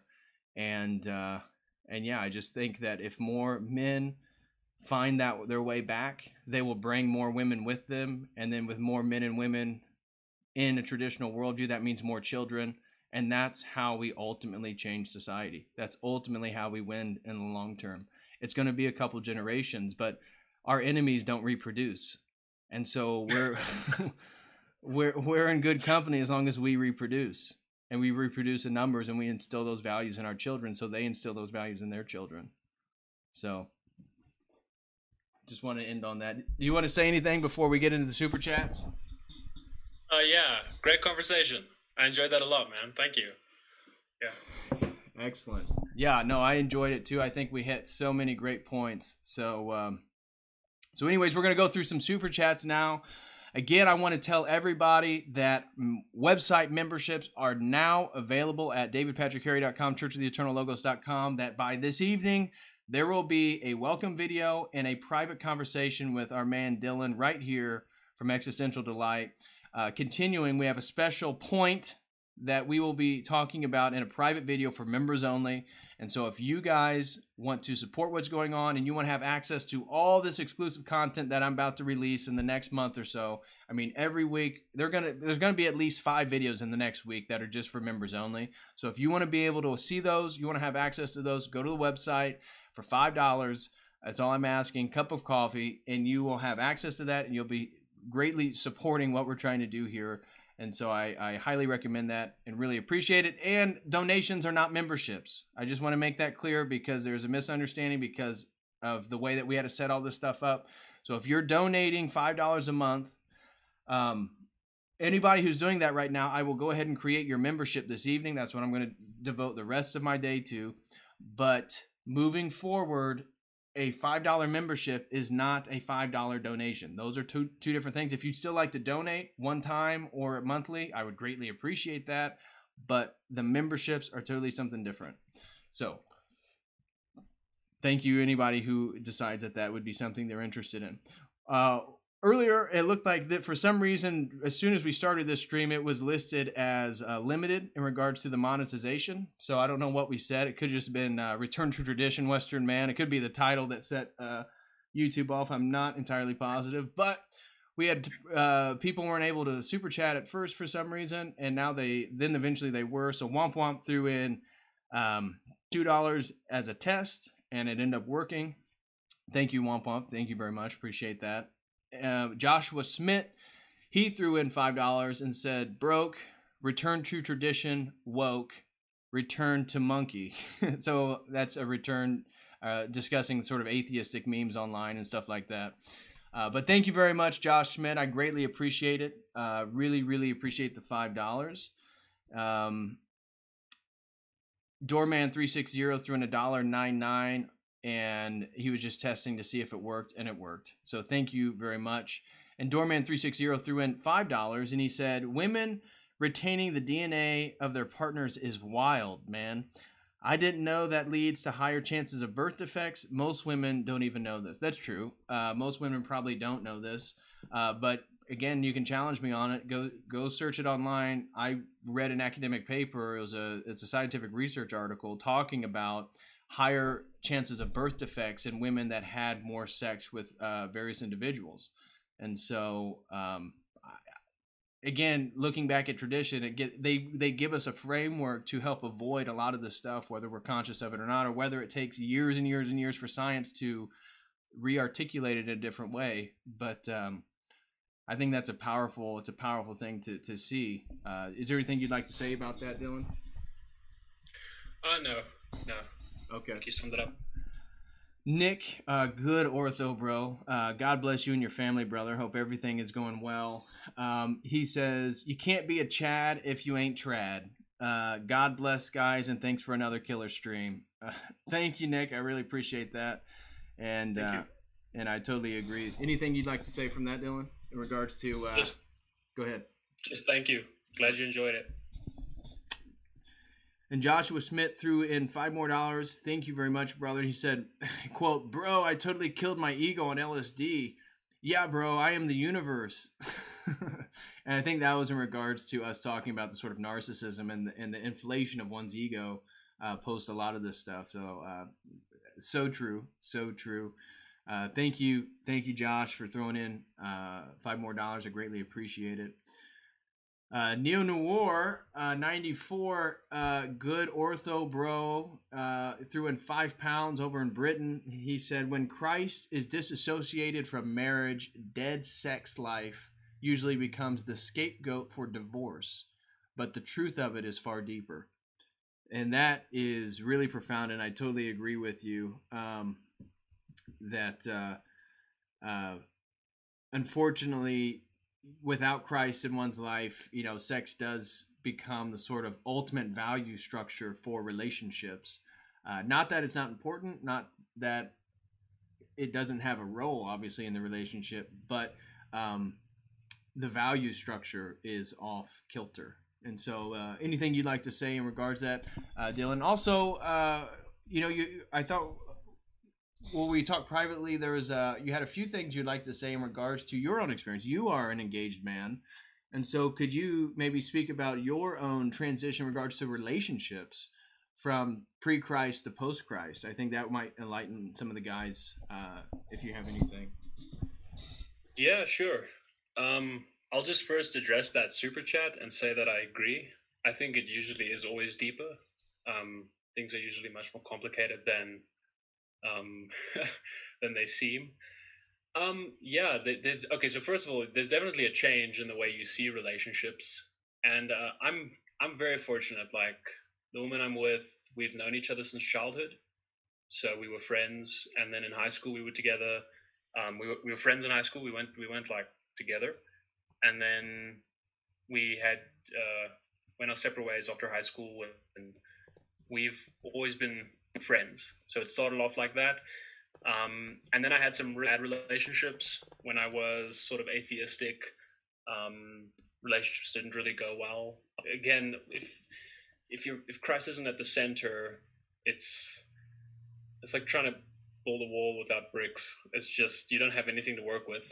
So those didn't really work out. And then when I started dating the girl I'm with now, and I realized that she is religious, She believes in Christ. She believes Christ is Lord. That was initially a challenge to me because I was still in this sort of psychedelic worldview, and by God's grace, she gave me a chance. I wasn't that sort of antagonistic atheist, at least, so I wasn't attacking her beliefs.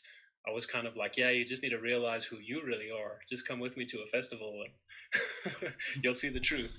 But over time, just spending time with her, I do think if you're building a relationship with God, that actually radiates to other people. Other people see that, and I could see it with her, and that made me want to improve the way I conducted myself around her.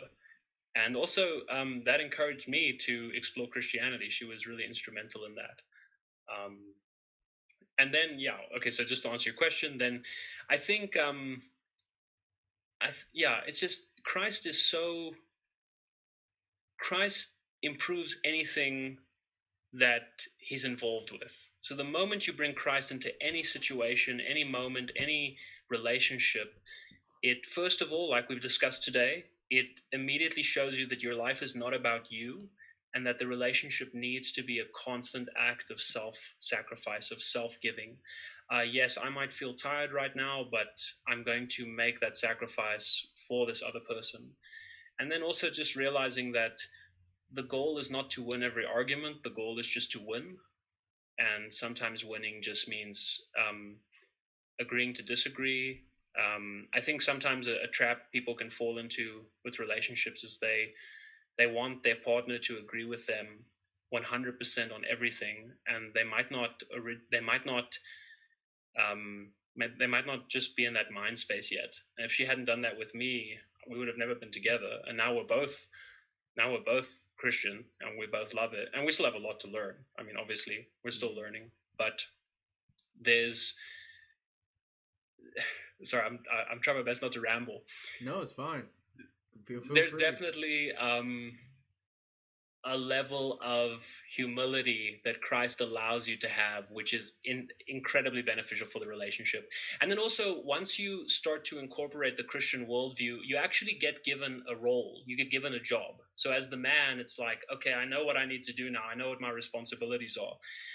As the woman, you also have your responsibilities. You understand your duty. And once you know what it is, you can then engage in it. You can try and act on it. And I think that before Christ, I didn't know what my responsibility was. I thought it was just be a good partner, but that's very vague. I didn't know that, I have to lead. I have to make it. I mean, if I'm not sitting and making time for prayer, I shouldn't be upset if my partner isn't, because I have to set the standard as the man. So it's a constant process of trying to be better, and as a consequence, realizing that when you try to be better, it doesn't end with you, it radiates to your partner as well. And you both help each other get better. Yeah, I would say that. That's great, man.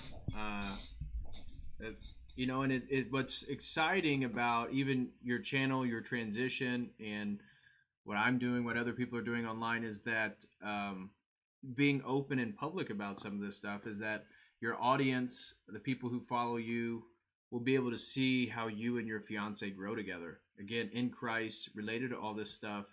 And that, again, has ripple effects, right? All of our consequences has ripple effects. And like you said, Christ betters everything. So us moving all in the right direction, I am very public with my dating life, or trying to find a wife, all this stuff. So, one of the things that I think is the big benefit is by doing all this stuff publicly, and just honest people trying to be honest and do the right thing and talk about it publicly, has such strong positive ripple effects for other people. And that's, I mean, what else could we do? It's like, just by, again, from an Orthodox theological perspective, just trying to be icons onto each other. Christ is our icon of God. That's why he incarnated, so we can really have something physical. And then our job is to follow him.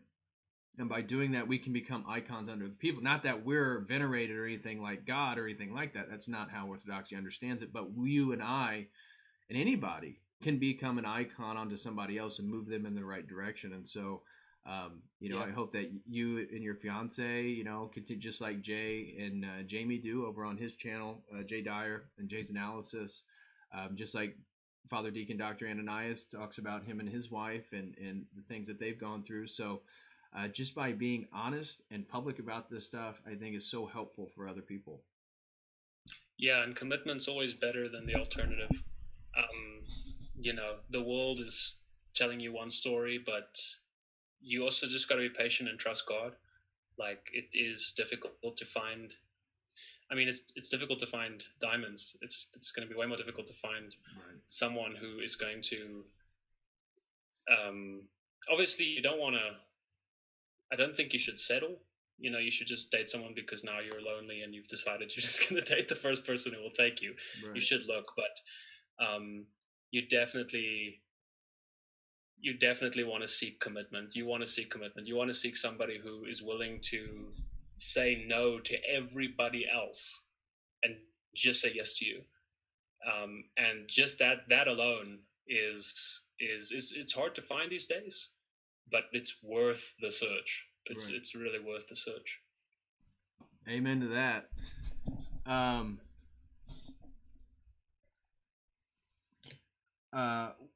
So we had a couple of super chat. Daniel E said, "Great stream, good energy." Threw in $4.99. Thank you very much, brother. Greatly appreciate that. Young McGee or Jong McGee, I imagine the J silent there. A good ortho bro, often with us here in the live chats. He said, "You two look like Hogwarts professors." Appreciate that. He said, "Just kidding." And Dylan, become Orthodox or become. There's like a meme online. Become. They put a G instead of a C, but become Orthodox and keep up the awesomeness, guys. And thank you very much, brother. Thank you for the $5. And I think we have many conversations, I'm sure, in the future, and looking into a lot of this stuff in regards to more intricate understandings of theology. But we have to be patient with our fellow Christians from different persuasions. But eventually, we'll get him Orthodox. He likes truth. I'm open-minded, at least. Yes, helps. Exactly. If I could just point out how wonderful my fiance is. She's actually in the live chat. Oh, she is. Oh, what's her handle? Shay Crooks. Oh, okay. What's up, Shay? She says, "I love you so much, Dylan. Keep kicking butt, guys." We'll appreciate that. And I want to. Oh, the J is pronounced, so it is Jong McGee. Okay, like jump. Yep. Okay, gotcha, Jong. My bad. Surname is Jong. Okay, gotcha. I wanted to say there's a comment by Mickey up there, and he said my girlfriend was culturally orthodox, my girlfriend was culturally orthodox when I met her, and I'm actually still struggling to get her deeper into our faith. And I can relate greatly to that. That was kind of my experience with my ex-girlfriend. And how it seemed like the Orthodox stuff and the Christian stuff actually sort of eventually became a wedge between us, because for her it was just culture, and so she thought she knew all about it because she grew up Orthodox, and she would make comments like she didn't want to go to church every Sunday. She made comments that I'm getting brainwashed, and I need to be careful of not getting brainwashed, and that just like I was caught up in psychedelics, I'm getting caught up in the Orthodox Church and all this stuff, and it's just me moving from one thing to another. And she was very cynical, again, growing up in Ukraine, seeing a lot of corruption in the church, seeing the passing of money, seeing how the mob worked, even with clergy and all this stuff. She had a very cynical perspective, which, again, I can understand, but that eventually became a wedge. And so now it's like, ideally, I'm looking for an Eastern Orthodox woman who is Orthodox, but who believes in God, and worships Jesus Christ. And, so Mickey, I relate to the frustration. I relate to the difficulty because, you find somebody and they want to make Pascha, they want to make the Pascha bread. They want to go to Easter or go to Christmas. But like for my ex, those are basically the only time she'll go to church is for Pascha. and for Christmas, and it's just a cultural thing. That's what they do. It's not about, wanting to go worship God, and that, wanting to go every Sunday and wanting to raise your children there. And like wanting, for me, I love singing along. I love chanting the liturgy. I love praising God. I love being a participant in the worship of God in church. And it's like, I just want to find somebody who also loves doing that and has the same value system, So, Mickey, I understand it's very difficult for me. I didn't think I was able to work it out, and so we ended up separating, and now I'm a panther on the prowl, if you will. But oh, and we got another super chat. Kingfish13, wow, threw in $20. Thank you very much, brother. He said, love the content, keep it up. Well, thank you very much. I really, really appreciate that. Again, special thanks to Dylan. And let me throw in the... so right now I'm throwing in the link to his YouTube channel. So go over there, everybody who enjoyed our conversation. Go over there and give him a sub. He would greatly appreciate that. Make sure to engage with some of the content. Leave comments. Let him know what you think. Very good brother in Christ. And I think that is about all.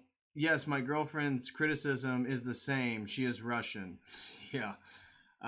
So Mickey, I totally understand. And it's difficult because, at least in my situation, there wasn't a whole lot of interest in understanding why orthodoxy is true. It's more like, oh, you're just choosing to become Orthodox, and I grew up in an Orthodox culture, so I know all about Orthodoxy, and you don't understand. You're like idolizing it. You don't understand what it really is. When, as Westerners, especially men who convert based on very intellectual and theological reasons, it's like, no, we actually tend to know what Orthodoxy is more than they do. We may not have those more very real experiences within the church of sin, of money being exchanged between power figures and stuff like that. So we may certainly not have that perspective, but we're approaching the validity of the tradition at such a different perspective than, it's a nice society to live in. We believe the theology to be true, so it's very difficult if we don't find a woman who also thinks that. Oh, we got and so $2 was thrown in by Paisios, and he said, what's the line between sacrifice and simping? And so you want to take that away first, Dylan? What, and try to answer I would just say there's a lot you could say, but one thing is, if your partner asks you to do something that you feel violates your moral or your religious conscience, and you just do it because you feel like you want to make her happy, that's probably something. If I understand the term correctly. However, if you are sacrificing something because you know that it's your duty, in the Christian sense, you know that it's your duty to lead. I wake up early, and let me try and think of an example. If I know that my partner has cooked dinner, some people might disagree with me here, but oh well. If I know my partner's cooked dinner like 6 times this week, and she's like been working really, really hard, and one day she says, hey, would you please mind just cooking for me tonight? I don't think it would be simping if I said, sure, I'll help you out. I don't see a problem with that. I think it'd be something it would be like, love, could you please cook dinner for me tonight? Could you please cook dinner? I've been cooking, 6 times this week, 6 nights this week. And it's kind of like you don't want to beg your partner to do things for you. You kind of want to assume the responsibility initially. And if a task is difficult, just I would say, don't go to your partner to do it for you. If you can do it, do it. But then if your partner asks you to do something, if she says, can you do this for me? And you know that it violates your moral conscience, don't just do it because you want her to agree with you. There are times where you have to say no. Right. There's more that could be said, but that's right. Probably... No, I think that was a good pragmatic example. I would say the line, another way to approach it, the line between sacrifice and simping is what is the ultimate value, and referring it back to that. So if it's about the cohesion of the relationship, it's about helping out, like your example was pointing towards. If it's about working together as a team, that's all good sacrifice. Again, the man needs to take responsibility and be a little bit more selfless, because when they become more hedonistic or more narcissistic, it weakens them. So as men, to become stronger figures, we have to be a little bit more selfless and take on more responsibility. But the simping is a problem if you, as a man of God, say this is the way, and they reject that, and then you're like, oh, okay, and then you just go along with their demands. Like, that's the problem. That's a problem. As a man of God, again, we have to be the spiritual leaders. We have to lead the family. And so there's a difference between helping your wife, helping out your girlfriend, helping somebody you love, which is all a good thing. Again, especially if you have to be a little bit more selfless, if you have to sacrifice a little bit more, that's fine. That is your responsibility. You're supposed to be doing that. But if you got a problem with homosexuals and your wife says, no, love is love, you're like, oh, well, okay. No, you're a weak little man and you have problems. And you need, as a man of God, you have to stand firm in the truth of our tradition. And so that is where, so again, it's like, what is the reference point for sacrifice and simping? Well, it has to be back towards the tradition. It has to be back towards God. And the motive, what are you catering to? Is it for the betterment of the relationship? Is it moving you guys towards God? Like helping out your, cooking dinner a few nights a week, or if they're busy doing something, for sure, that's what you should be doing.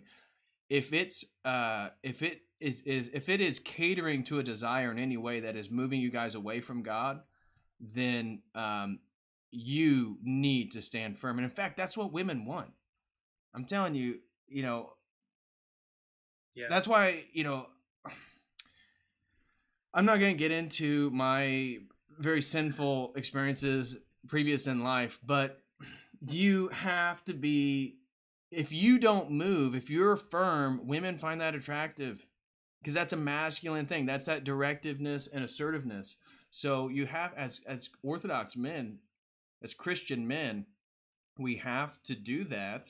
And then that allows women to be feminine, that allows freedom. And if we have to cook or help with laundry, like, just because you have to do laundry once in a while, that doesn't mean you're simping or you're feminized or you're emasculated. It's like, that's a chore that needs to be done.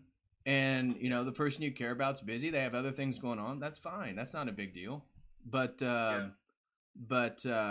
if any acquiescence on your part is because you don't want to deal with conflict, it's too difficult, you don't want to deal with, maybe a potential argument or a difference of opinion, then you're a weak man.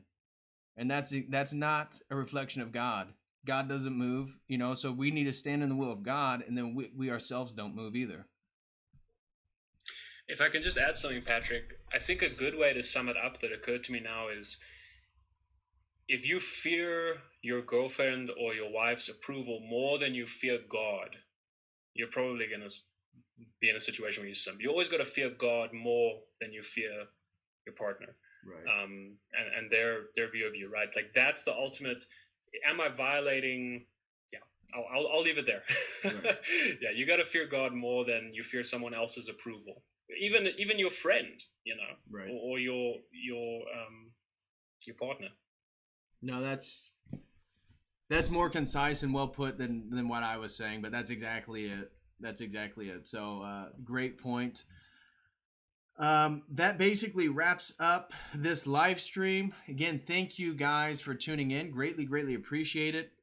Dylan and I are going to now record a very special segment only for members. So he has one of his bullet points that we did not get to, as well as I have one regarding to the correct eyes to see the world. And so we are going to be recording that right now once we get off privately, and that will be uploaded to the members only video library on the website, davidpatrickharry.com, churchoftheeternallogos.com. And that is going to be available along with a welcome video this evening. So go to the website if you want to check out the exclusive content. Purchase that $5 membership, and you will be able to see the continuation of this conversation that will be over on the members only section of the website. So click on register, create that account, and I would greatly appreciate it, and it helps me tremendously. So with that being said, is there anything you want, Dylan? How can people get a hold of you? Tell them where they can all reach out to you in the future. I've already thrown in your YouTube link. I can throw it in there again real quick. Yeah, I'll just say YouTube is sort of my main online presence. So if you really want to help out the work I'm doing, please consider subscribing on YouTube. I'm going to be doing a whole series now of live streams where I work through G.K. Chesterton's orthodoxy. So if you're interested in that or learning more about that, consider subscribing, and I'm sure you'll enjoy those live streams. I have like a mix of content. It's difficult to pin down. I do kind of synth readings where I read heavy philosophy and mix it with synth music so that it's more digestible. I do this thing called Pneuma Mix, which is like spirit mix, where I try and take inspirational but also Christian spiritual talks and discussions, and I mix it with music. I have original music, and then I have analyses. I have film analyses, TV analyses, song analyses. I have a background in music, so I like to make and work with music.